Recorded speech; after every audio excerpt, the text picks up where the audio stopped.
You just mentioned MJ. I have a theory. I defend my theory to my death. I believe that if it wasn't for the bad boys, Jordan would still be the GOAT in my book, but he never would have reached the level that he did because you guys took him to another level. What do you say to that? I think the fact that, you look at those, I can say between 85, since you're like an NBA historical guy, from 85, I say from 85 to 91, Michael Jordan was a star, and nobody even knew it. And the fact when he got drafted by the Chicago Bulls, people didn't know what they got because that whole draft, like Akeem Olajuwon, Sam Bowie, that draft, that whole draft, Clyde Drexler, all those guys back in the day. And when they drafted Michael Jordan, they didn't believe, they didn't understand what they got, man. Yeah. That kid right there, but he learned the hard way when he faced Detroit Pistons. He learned the hard way, and he has to admit and say, you know what, guys? When I played with Detroit Pistons, they made me grow up and understand this game of basketball. It ain't about me being flashy. This. I got to go out there, work my ass off, get stronger, understand the game, get my mind right. And I think the fact that we pushed them so much, like the Boston Celtics pushed us to beat them, we pushed Chicago Bulls to beat us. And they actually beat us, and they submitted us. Even in 1990, they did the same thing. They put us to 7 games. Then all of a sudden, now we knew they was coming. We knew they was coming because they was up and coming with Scottie Pippen. Oh, they was a team to beat in 1991. Yeah. I was wondering, I saw it in a documentary, or in a couple of documentaries, that when you talked about your first days as a Bull, that it was that you had that conversation with Phil, that you had to apologize to Scottie, which is funny in hindsight. It is funny. It's funny, though. What a weird situation in hindsight. Right. But how brave are you? You guys, after kicking Michael's butt, you ended up on the team that you battled for so many years. How weird were the first days for you? You know what's funny though, dude? It was amazing when we had that conversation with Jerry Krause's house. Me, Michael, Scottie, Jerry Krause, and Phil Jackson.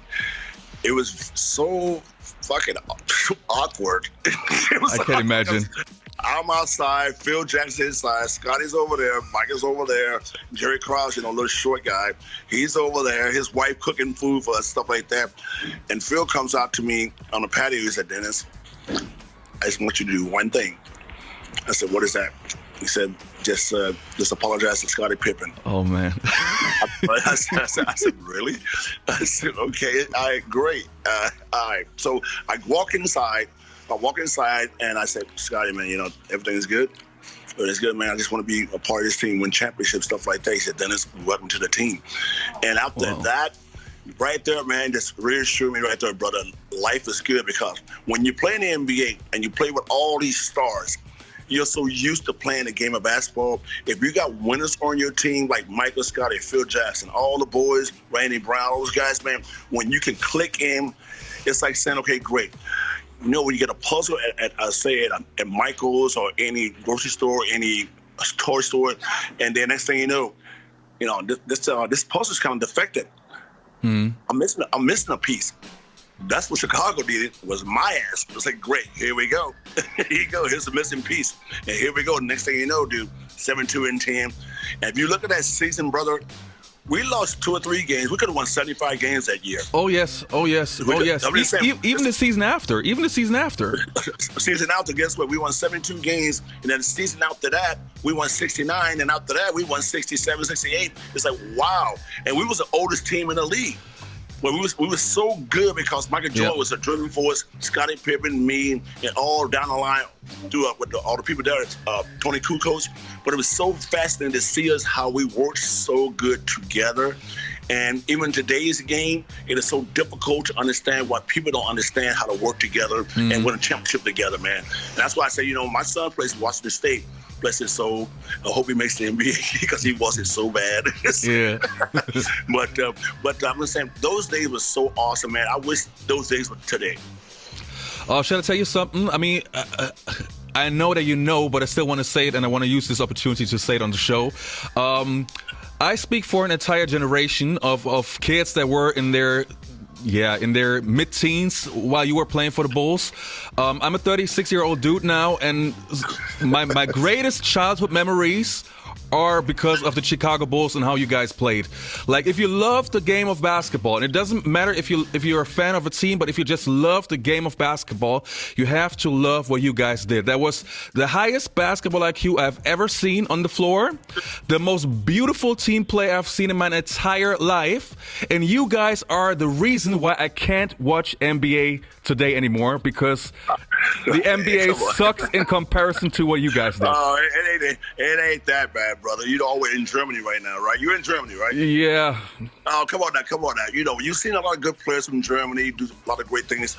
Matter of fact, let me ask you a question. How many guys from Germany that's played in the NBA, since you're a basketball historian? Mm-hmm. How many players from Germany has made the NBA? I think it should be 10 now. 10? Yeah, in the 80s we had 3. We had Christian Weep, we had Detlef Schrempf, and we had Uwe Blapp. Uwe Blapp, yep. Yeah, and then in the 90s, obviously Dirk Nowitzki. Dirk Nowitzki. Yeah, and now we got like 5 dudes in the NBA. But obviously, let me get my point straight. Obviously, we got good players in the NBA now. But I think that you guys actually reached perfection in the mid-90s. And the Boston Celtics of the 80s were great. The Showtime Lakers were great. The Bad Boys were great. But I think that you guys just reached that one level above that nobody reached since then. You know, I watched a lot of highlights man, because I watched how we played with each other, man. We were so gifted and smart. Yes. We were so smart. It was when we got on the road, it was just watching Baryshnikov, and we just go out there just on your toes all the time, just very smooth. We passed the ball very well. Everybody on that team passed the ball very, very well. Yes, everybody absolutely. had that IQ and said, you know what, I know next move. I can trust that guy. I can trust that guy. No matter what time of the game, or if it's late in the game, overtime, Phil Jackson would bring the guy, the 12 man off the bench, to come in and hit a big shot. That's how much we trust each other and how much we honor each other talents on that team. And Michael Jordan had no problem, brother, as the best player in the world, had no problem of putting the spotlight on somebody else because he trusted that person. Mm-hmm. And we believe in all of us, man. We believe every day for 3.5 years. And I just wish, man, I could take that time back and say, hey, Jerry Krause, can we come back for that 1999 season? Because we would have won that one too. Yes. But we were so good together. As you said, in the 80s, the Boston Celtics was more methodical. It's more like, okay, great. We got Parrish, we got Larry Bird, we got McHale, we got Ainge, we got Dennis Johnson. Okay, great. But it was more like, okay, great, stagnant basketball. With us, it was entertainment all the time. Absolutely. You never know what the hell you're going to get, but it was exciting. I wanted to talk about the 96 finals when you guys played against the Seattle Supersonics. And I'm sorry, but that question is slumbering in me like for 20 years now.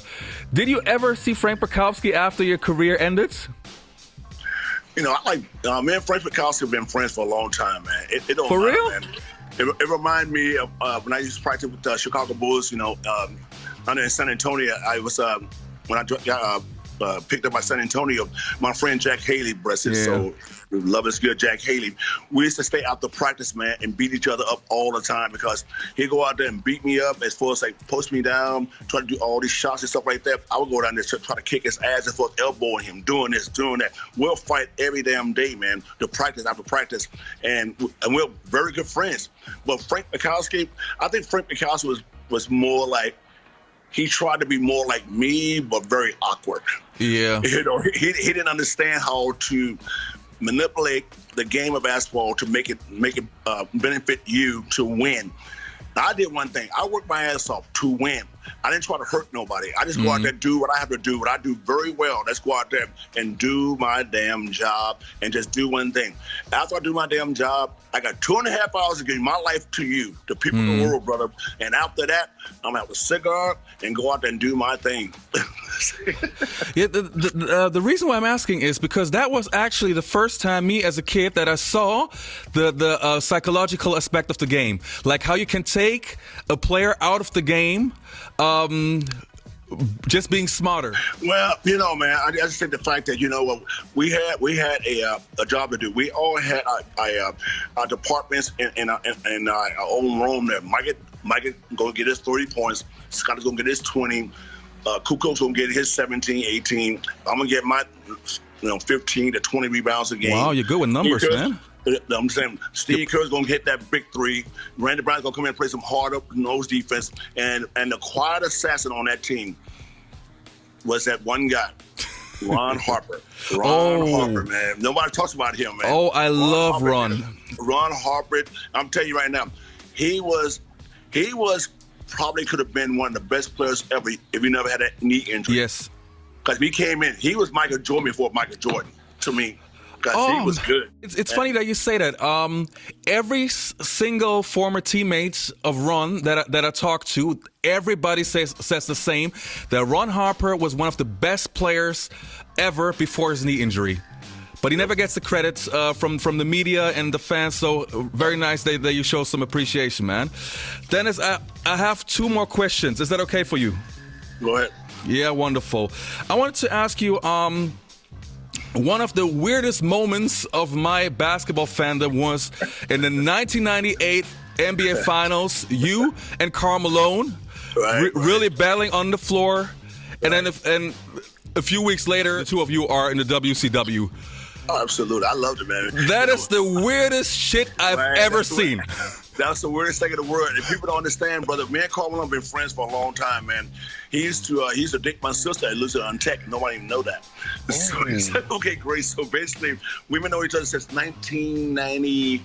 Like, oh my God. I've been knowing Karl Malone since I've been knowing Karl Malone since 84. Wow. He went to Lucid Tech when he got drafted. And that series-wise, Karl Malone was a beast, man. He's probably the best power forward I've ever seen, man. Physique and everything. And he could shoot. He could do everything about the game of basketball. But the fact is that, though, he went into a monster called the Chicago Bulls, brother. Yeah. And guess what? And then you look at that black guy with that bald head called Michael Jordan and say, oh, my God, damn. I got to deal with that guy, too. I got to deal with that guy, the God of love right there. I got to deal with him. But it's like, with Karl Malone, we battle so much, man. Like, we used to do summer league games. We used to work out together and stuff like that. But, like I said, I'm a defensive player. He's an offensive player. He get his 25, I get my 20, but it doesn't really matter. I love that one thing called win. That's what I love. I don't give a damn how I do it, how we do it. We're going to win and win championships. And for the people who love Chicago, brother,